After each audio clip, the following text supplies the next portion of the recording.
GM, and welcome everyone to the sixth episode of the Hub, Farcaster Developer Focus Podcast. Really excited to be here today with my guest co-host Adrienne, GM Adrienne. GM Dylsteck, how are you? I'm doing great. How are you? Doing good. I apologize to all your listeners that they're stuck with me as a two-timer guest host for this developer focus podcast when I just LARP as a developer. Well, no, I think we've had a lot of great back and forth actually, and good to kind of like go deeper on certain topics. And you're obviously very up to date with everything that's going on in Farcaster, so I'm sure it'll be another fun conversation. And as we were kind of alluding to pre-stream, there's just so much going on right now to go over. So excited to jump into I it. I do feel my like best to stay up to date. oh, you do. I think Yeah, this is probably the longest list of show notes that I have so far, and we love can it. even do live demos. So this will be a fun one. And GM to everyone who is joining, but we'll kind of get a slow intro here. So the first one is something I was excited to see last night. Frames V2 support in a non-Warpcast client for what looks like the first time. So if you haven't used ReCaster, you definitely should, by the way. It's a great Farcaster client.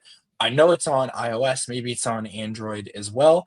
Been very quick to adopt new features, to add fun features like this Clanker mini app, for example. And then just as recently as last night, added support for V2 frames using WalletConnect to easily connect to a wallet. So if you are a V2 frame developer looking for even more exposure, obviously you're probably just thinking about Warpcast at first, but the fact that there is another client to have that distribution, to test, to use things when Warpcast is maybe down or not reliable is great. And Hale has been, we're gonna get the name right one day, but Hale has been building ReCaster at a very quick pace. Building a lot of these new features has definitely caught my eye, and always great when a plethora of clients can have these features to just not rely on one single client. It's always very exciting. Yeah. Have you been using ReCaster? I know you've talked about it. I do use it a bit. Sometimes, well, I use it like for these new features. Sometimes I'll go in to check up on things.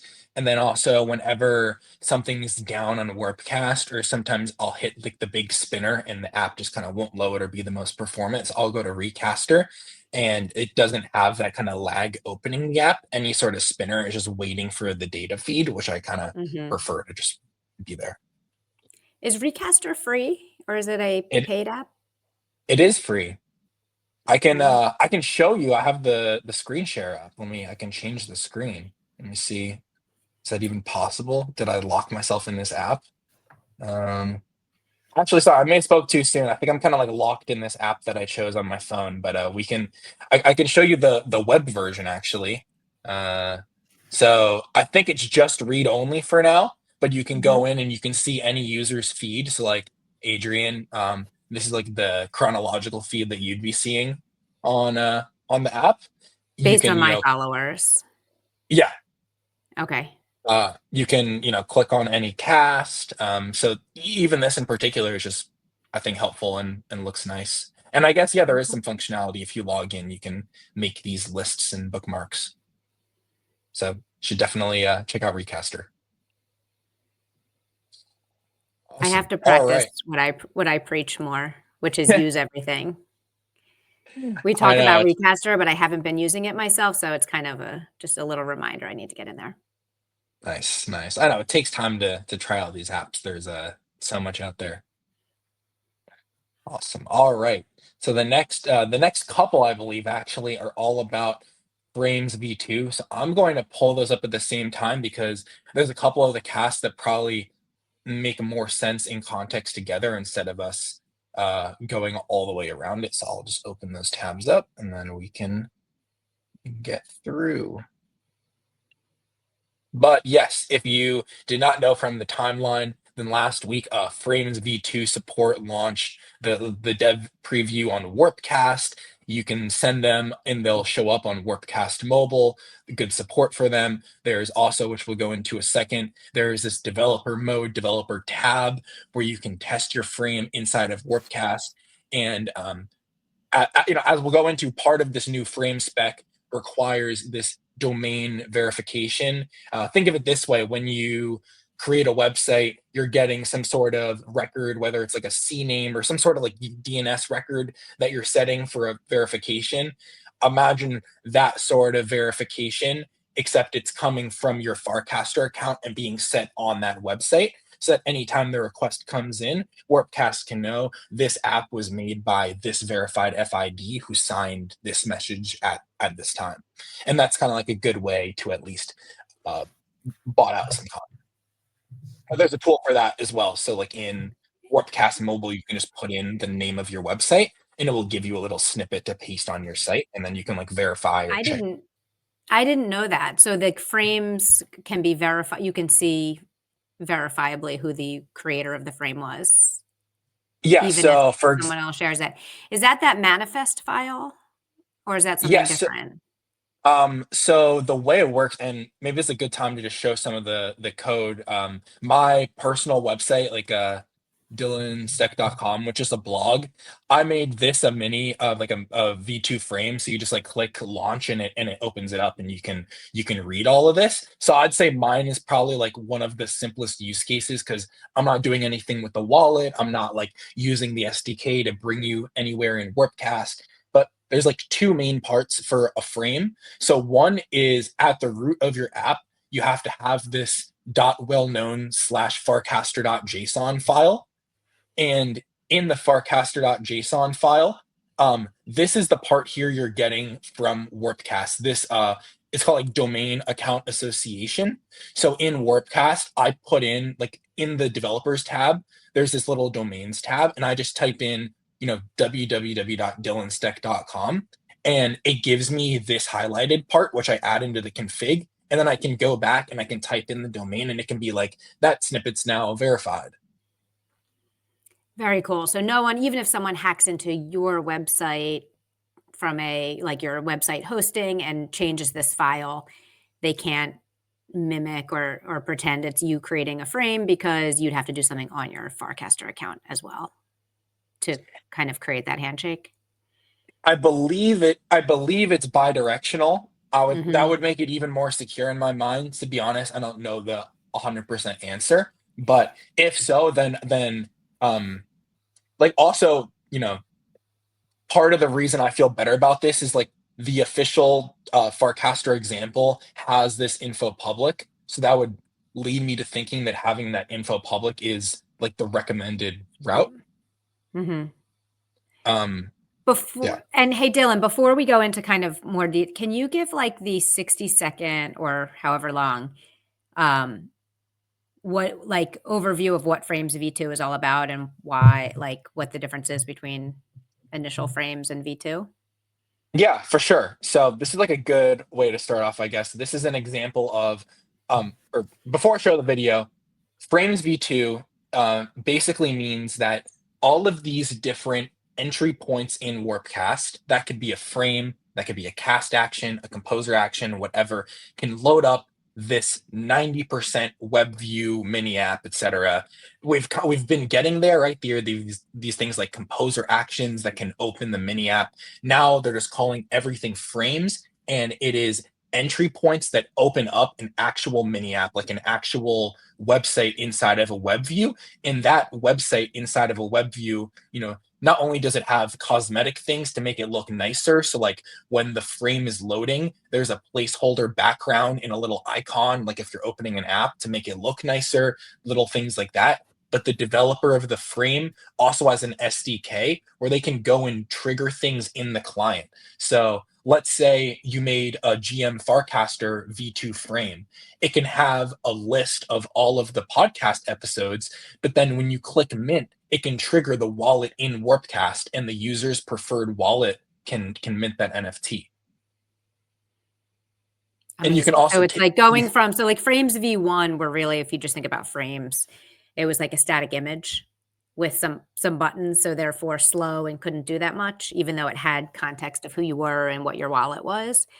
And then mini apps were a little more richer. So like Frames V2 combines the two, which is launching from your feed. You stay in feed, but you have like full functionality of like a website. Anything you can do on a website, you can do now in a Frame V2 or like that app that launches, plus the additional context of knowing who you're like, who's interacting with it and a wallet. Yeah, I think it's great That because you have that user context. Um, the user can access this within context. Like part of what makes a frame good when there are enough frames is the fact that you're just seeing the frame in context, like it's in your feed and you're clicking on it, but it has this robustness now where you have an entire app that you can edit and these like permissions or actions you can go and take back in Warpcast to make it much more dynamic. So some of the things we've already seen so far, we've seen games like a ball frame, as if you ever played a little game where you have like a little basketball and gotta swipe it into the hoop and you can play that. There are swapping frames, like for Clanker, you click swap and it just loads the wallet you have connected. The token creating frames, AI chatbots, like Clanker tools, Yoink, where every time you Yoink, it has some little transaction you have to pay in your wallet. So many different types of experiences, and I feel like we're just scratching the surface as well. so cool. Yeah, no, it's a exciting time. So if you do want to learn more about V2 frames, there's a couple places that you could go. One is you can go to framesv2.com. It's a simple site, but it seems like it's put together by Merkle, and it has these reference frames. So the top, this is what I referenced when I was making my frame. It is this Frames V2 demo directly from Farcaster. I believe it's Horsefax who made it. It's really well built. It basically shows you like all of the different things that you can do with a V2 frame. So, for example, the V2 frame gives you context on the logged in user. It shows you that. It shows you how to trigger the transaction, how to trigger a signed message. You can send a user to any page in Warpcast. You can send them to any URL. So, like, you can send them to a YouTube video, for example. All these different things, and it's just like a really great showcase. And it's in Next.js, which a lot of developers on Farcaster I think are pretty familiar with. It's very AI indexable, so this is like a great place to start. And also attached to it, there is this awesome tutorial that Horsefax made. It's like a 20 something minute tutorial video. Horsefax was also like on a live stream, all this sort of stuff. So there's a bunch of content now if you want to go and make V2 frames. And so yeah, I would say if you want to, either go to framesv2.com, that's easy to memorize, or just go to the Frames V2 channel and everything is there, like the top frames, the help, the group chat, everything just pretty centralized. Awesome. Yeah, so definitely recommends checking it out. Like we're still so early. There isn't desktop support yet. There's still many more frames to be made. There's people who have even said, like Jason from Airstack, Moxie said that they're kind of like booked out through the end of the year, and other people are going to have a head start on them in frames. And I guess from that perspective, like if you're a young, hungry builder, use this as the opportunity to wow people and build cool stuff on the timeline. Yeah, one other thing I wanted to call attention to, these are just more examples, a great video from Horsefax, but one other thing I wanted to call attention to is this from Tony saying adding like a nice fallback for your clients that don't support V2 frames. As an aside, I think that's a great thing that since the frames are built on these web standards of meta tags, there are things you can do to like gracefully fall back when a client doesn't support a frame, but also extend your website so that the same website can be a general website, like the same way you have it online. It can also be a V2 frame. It can be all of these different things. That's also, I think, how lightweight and extensible the like framework is there.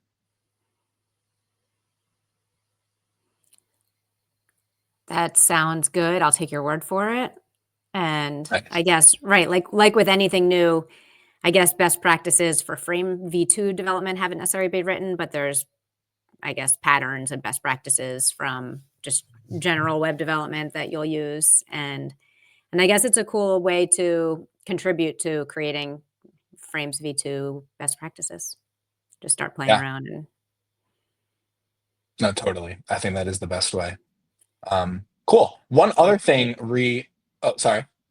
I'm saying they will be written someday, so might as well get your fingerprint on them. Yeah, yeah. No, totally. This is the prime time to do so.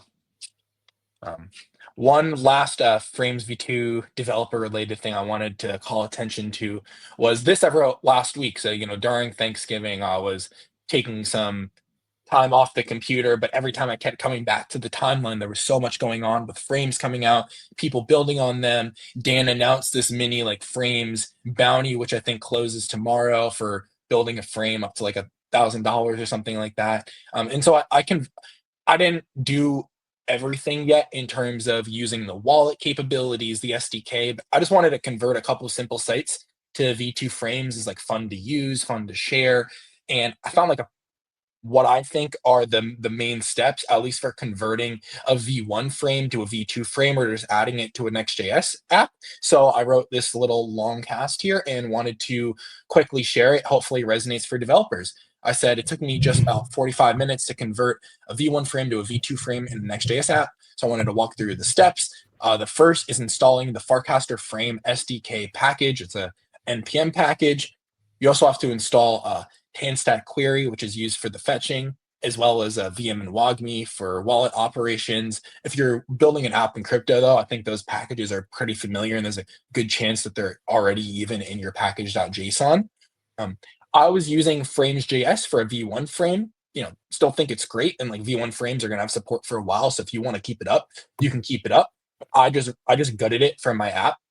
It was pretty easy because all my V1 frame stuff was just in the same folder because that's how Frames.js works. So I just deleted the folder and removed the package. In my layout.tsx, I created the JSON for the frame. I can show that very quickly here. This is all the JSON is. It's very similar to the old frame JSON, and it just has this one little button with an action saying to launch the frame. The rest of the metadata about like where the frame is and everything that comes from this well-known Farcaster.json route that we had set. So I set that in the layout. In the component, the main component of the website, we need to make sure that the app is ready. That is how this Farcaster SDK works. Is there is this loading screen because it needs to load the app, but also make sure there's not bad content on it. So then when the app is loaded and it's ready, you have to say, hey, the app is ready. It's just like really just kind of like copy paste the snippet, and it will make sure that when the page is loaded, it will actually show your app on Warpcast. And from there, you're good. I did that domain verification. I put the JSON in the well-known Farcaster, and it was, really just these 4 steps: installing the packages, and removing the old stuff, putting the frame JSON in the root layout, making sure that the entire app was guarded by that ready function so that, it's ready and it shows the app. And then at the end, just doing that Farcaster JSON where I copy paste the info from Farcaster, and that was it. And then I pushed to Vercel, and you go to the little like mobile testing thing on Warpcast, or share it on a mobile and click in the frame, and it was all good. Do you recommend people migrate their frames then, if it's this easy?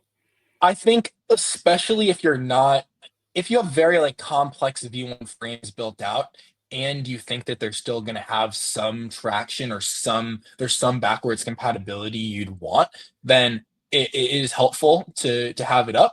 But especially for me, my V1 frame was very simple. It was like a carousel, like click through and it keeps showing you the options. And especially for that use case, it's a lot better to just go see all the options on the website than click through a frame. It takes longer. It's not as great of an experience. And so I just opted for that personally. Maybe there's another world where I could have kept the V1 up as well, but I opted for this, made it easier, and that frame wasn't getting a crazy amount of traction for me. So for most cases, I would recommend it. It like opens up even more possibilities. And I saw, I guess, an announcement that if they decide to stop supporting Frames V1, they'll announce it and give a 3-month grace period at least. So Yeah, for seems like now, it'll it be. sounds like for now, no plans to retire it, but Yeah, totally. we know that can change. Yeah, we'll see. Cool. All right, let's see what's next. So saw this from Stream. It seems like Stream's like a Farcaster native uh, Li- Live stream? streaming, yeah, live streaming platform. There we go. And they have this new pump.fun. Sorry, I have to say it is pump.fun reminiscent feature where you launch a meme token and go live. Streamers earn, built with Clanker. And yeah, I mean, let's see where it goes. I don't We really know know what where it else to say goes. there. We saw how this story plays out, but Yeah. Well, I think the immediate reaction is like, what is their stance on moderation? What is the sort of content they're okay with having on that platform? Is there a world where this sort of concept makes sense, but it's much more guarded because some really crazy and bad stuff happened on those, and it's yeah, certainly not something that we want for Farcaster, for crypto, at all. So I think that's like a tricky, that's a really tricky thing with things that are permissionless. But I think especially with this type of idea where we literally just saw this happen the other week. How do you test this, but give it the right guardrails so that that exact thing does not happen? yeah. You could do something with like your social capital score reputation where, and I guess there's always, um, yeah, I actually don't know how this would then integrate with the feed, but there seems to be with programmable social ways to program outcomes you want. Yeah, yeah. I don't know. Or is there some exclusivity that you give it at first that is like also that's your safety guardrail, but it can also play into the marketing or trajectory of the platform. Yeah.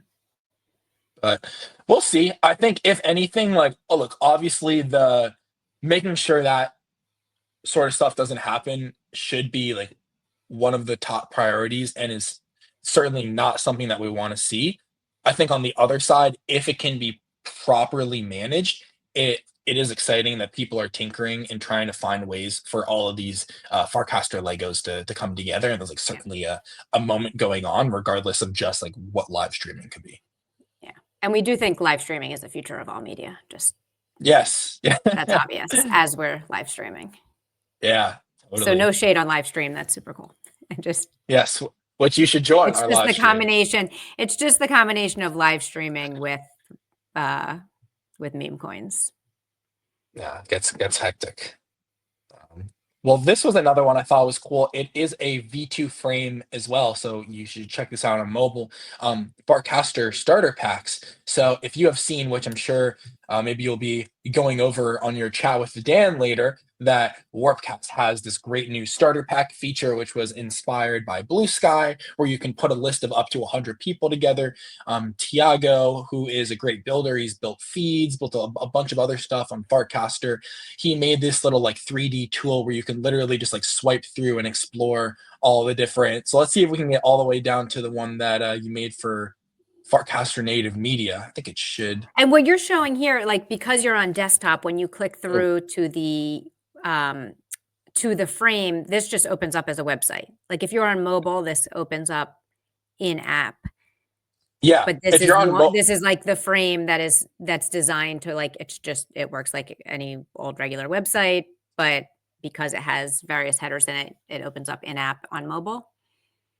Yeah, totally. I don't know if I'm able to find the video of it, but exactly on mobile it will open up just like that. I think they're adding desktop support this week, but yeah, you would just see the same thing here, and you'd be able to swipe through these. But I think this is cool. And then using that SDK, if you were on mobile, when you click one of these links, it would just take you back into Warpcast to view the starter pack, which is very neat.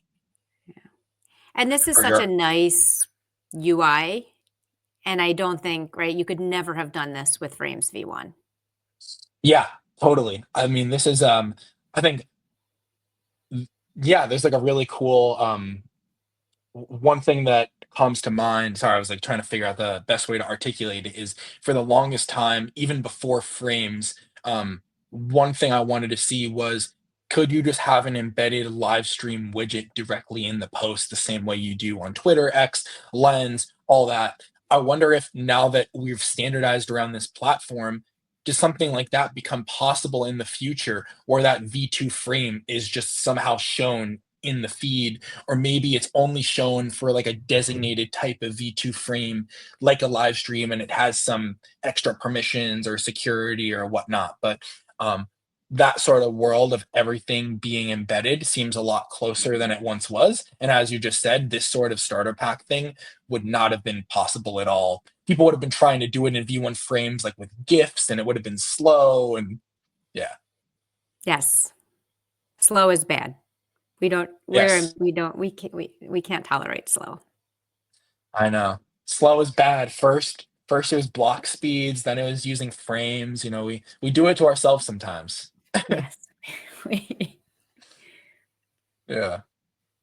Cool. All right. So again on the meme coin angle, I saw this new tool from NT, another great Farcaster builder, Clank.fun, Pump.fun for Clanker. Never miss the latest launches, track launch cast engagements. Yeah, I'm pretty sure you're not launching a token on here like Pump.fun. It seems like it's more of just like a second UI for Clanker and a different way to search it, which I think is also very cool. And I assume, who did you say built this? NT, who built Ampcast. Nick T. I assume also, I mean, he may have talked to Proxy, but I assume this is just, unaffiliated necessarily with Clanker and Proxy Studio, and just, hey, it's permissionless and you have all these building blocks and anyone can build on top and kind of do spinoffs. So it's just a fun front end for seeing what's happening in the Clanker world.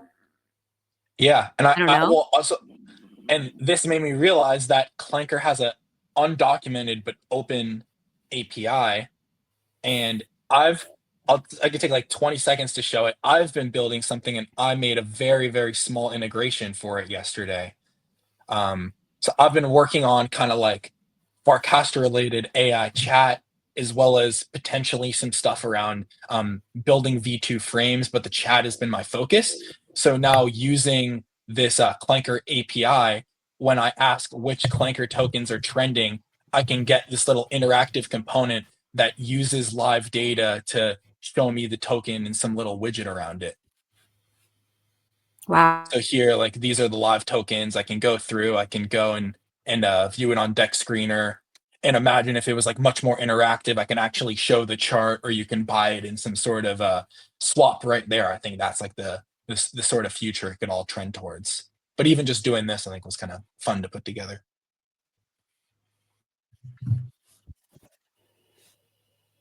So yeah, separately we'll hopefully share this soon. But I thought this was cool, and good use of the API, and hopefully more people will build on it too. I love that people are just like permissionlessly building on top of these platforms. Makes it all much richer to experience. All right, let's see what's next. A lot of it was Frames V2, so there might be some kind of like going around here. Oh, here's one. So Sloke Kartik, who built Noncast and also built Nook, had a great episode with Laura Shin from Unchained last week. It was like 20 minutes or so. I recommend you listen to it. I think it's cool, kind of just like hearing about his builder history, building this in like a weekend or a couple days, having like not as much experience on the API that he used for the ZK stuff. So just like cool listen, and also a sign of, I think it like got a solid amount of views. Like let's see, yeah, I got like 150,000 views or so, 160, which is pretty good for crypto Twitter, and a good sign as well that some platform like Unchained is excited about something really cool that's going on Farcaster. I think just another sign for builders that it's a great time to continue building, and there's a lot of eyes on Farcaster. And I would also preface it by saying it's not necessarily building just for the eyes that are on Farcaster, being like, oh, I need to be in the spotlight or whatever, but more so making use of these Legos to really have your app do well or learn or just kind of ride that sort of moment that's going on right now. Yeah, and I really like the idea of attracting more builders to Farcaster. So obviously Farcaster got a little, I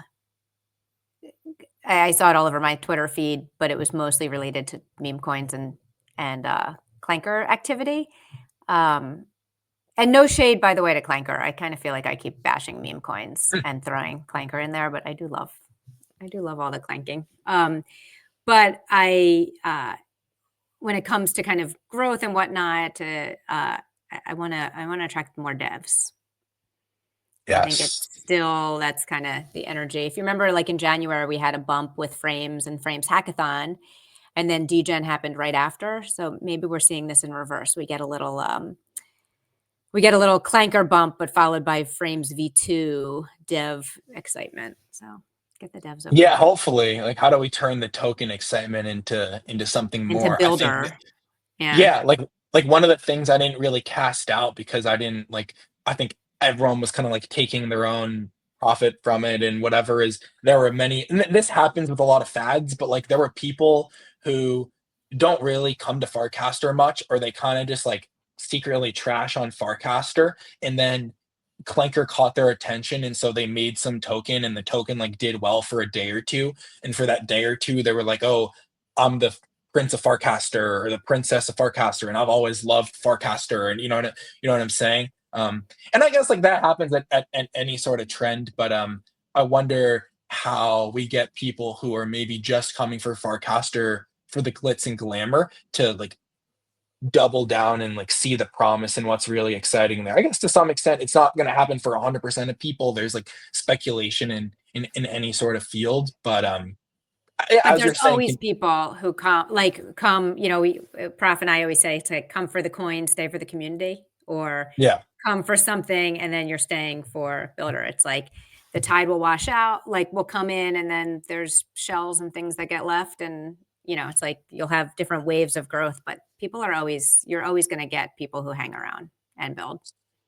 yeah. I also think there's going to continue to be more entry points, and there have been like one thing is the channel invite links, which I don't know if that's out or coming out soon. Oh, my favorite show, I don't understand. Maybe we need our own GPT assistant in the chat. This is a classic. Maybe this is the new tagline, the hub. My favorite show I don't understand.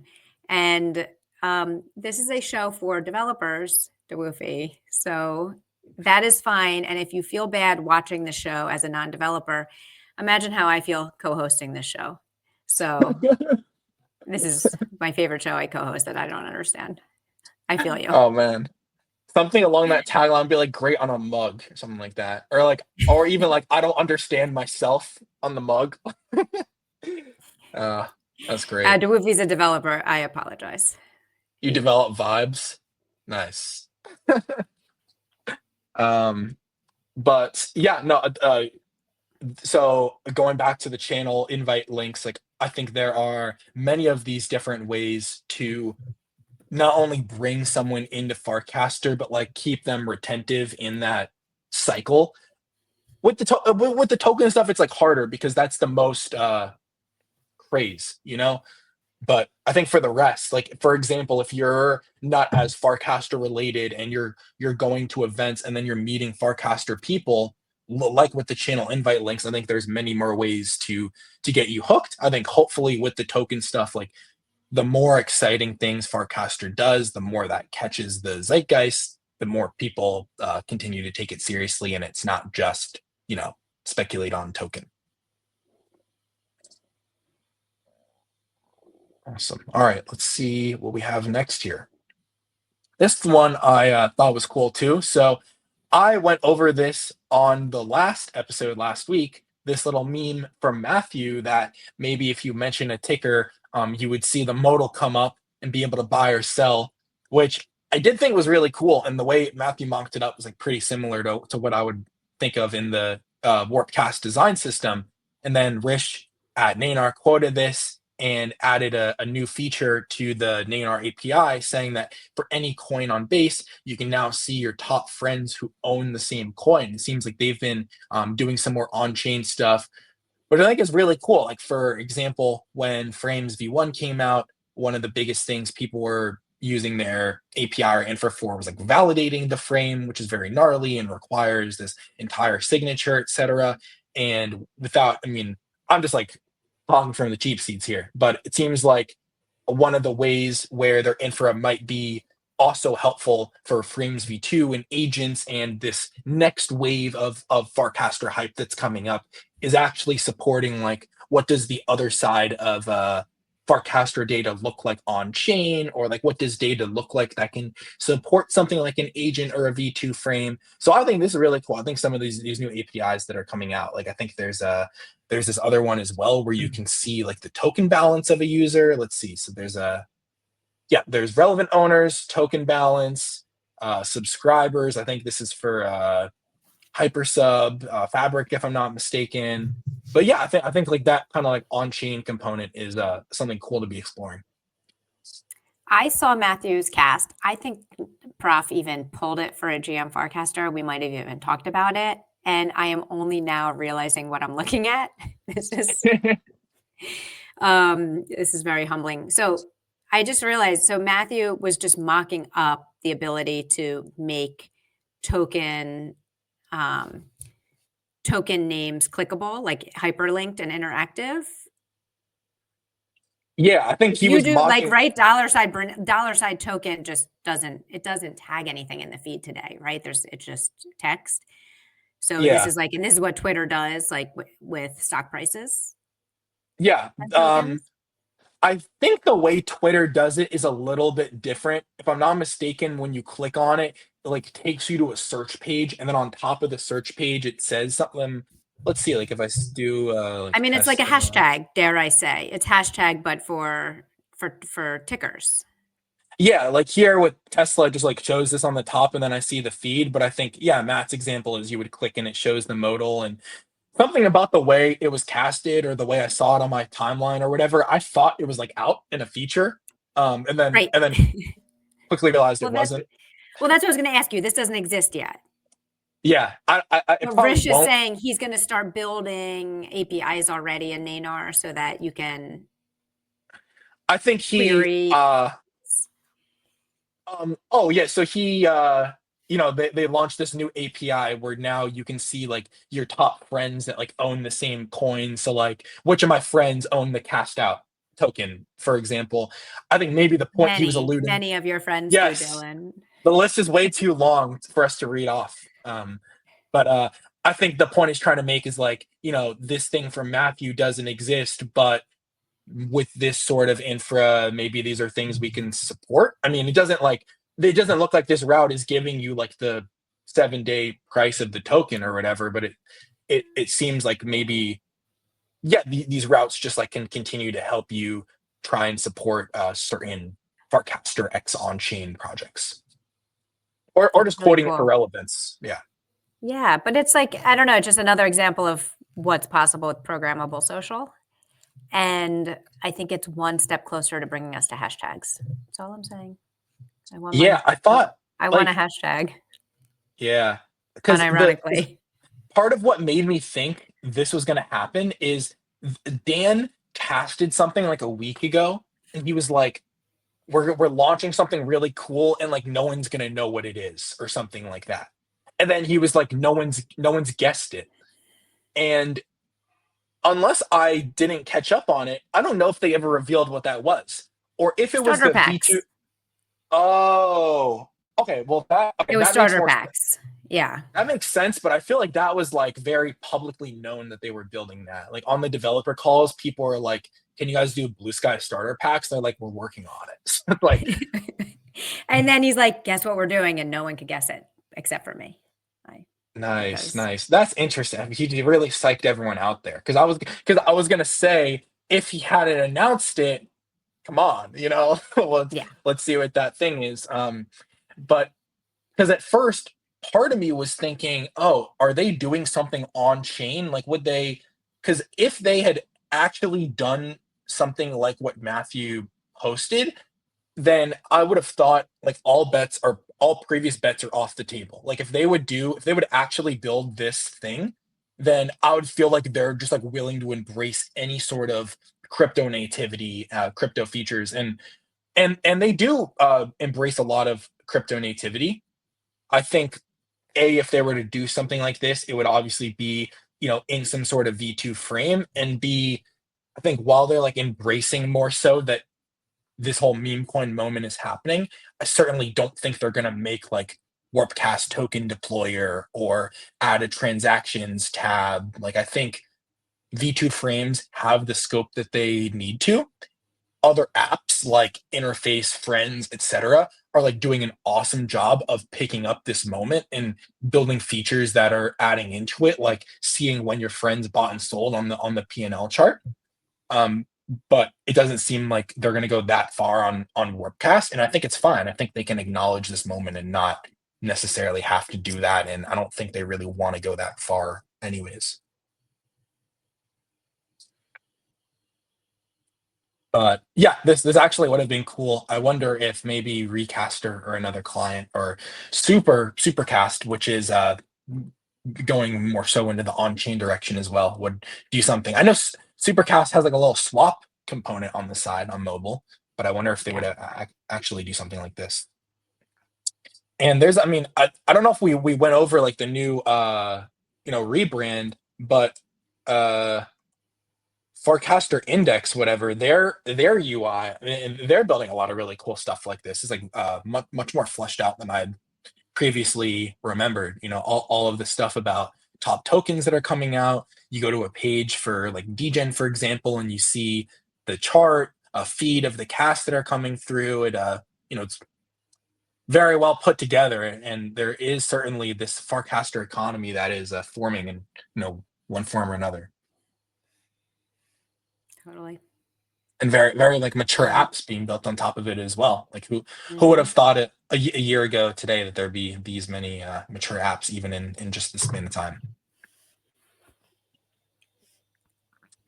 Awesome. My Web3 thesis is like you've got Web2, which obviously has no financial layer, so everyone's trying to add it on, and you can do that, but it just feels much easier to start from scratch with financialization built at the very bottom and just rebuild the internet on top.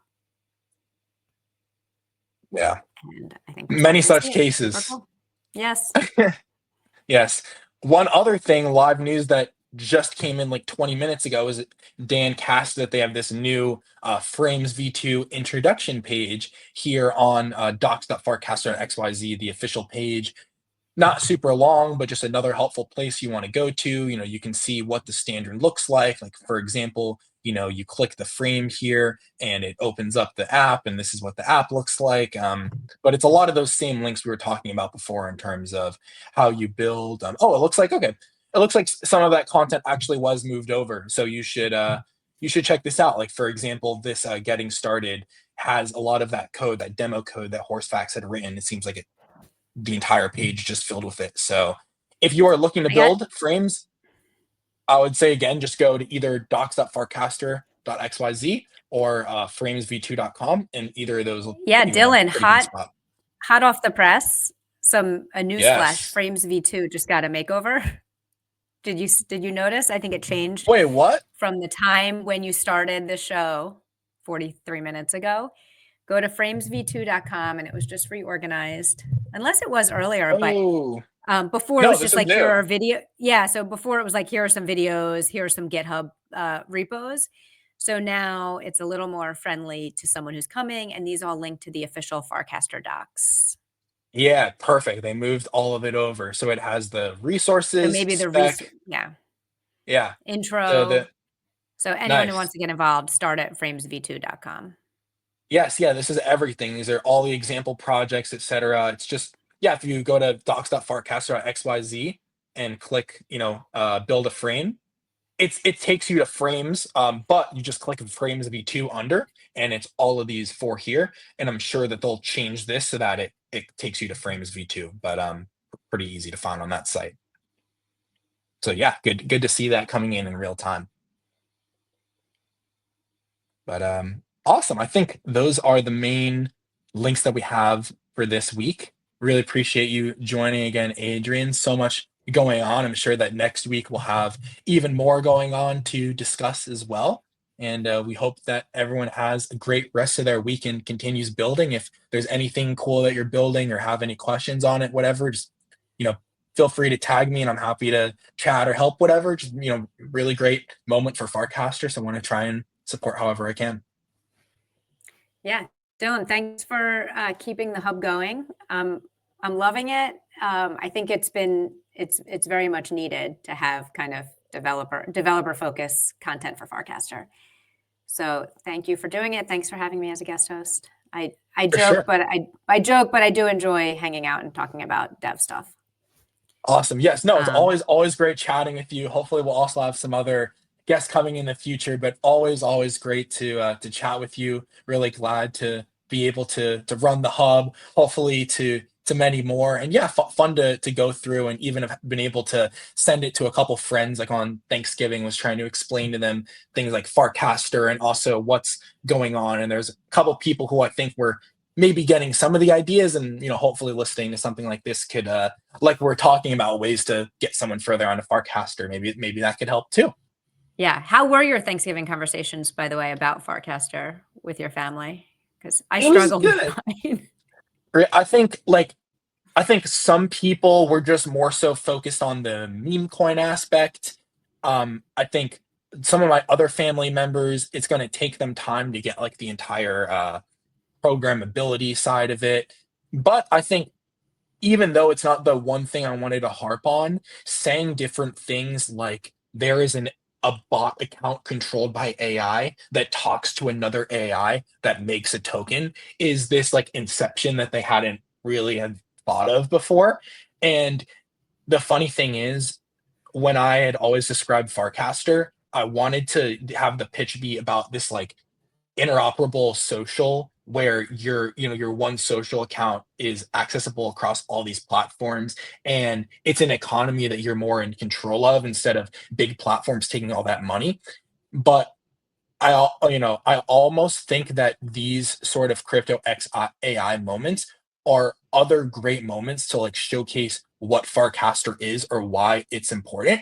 Because even saying that sentence about like the two AIs talked in one another, that requires some baseline assumptions that a network is open, anyone can have an account on that network, and I'm able to kind of like lead with an example first. So I do hope that there are more things that at least catch people's eyes, so that the way I'm explaining Farcaster to them is through an example where they like get the assumptions underlying, instead of being like, well, it's a protocol with this aspect and that setup and different from this. It's like a very mouthful. Totally. Yeah. I had a similar conversation. Someone was just talking to me about like, they were like, yeah, I heard that someone say, in the future, it's just going to be AIs talking to AIs. And I'm like, yeah, duh. That's exactly what it's going to be. And they're going to be launching Yeah. tokens, and collaborating like the whole. Yeah. And they already are. Yeah. Yeah. And we're seeing it. Cool. Exactly. All right. Great. Well, thank you again, everyone. Really appreciate you for joining in or listening to the recording. And we'll be live again next week on December the 10th at 10 a.m. Eastern for the 7th episode of The Hub. But in the meantime, continue building and have a great rest of your day.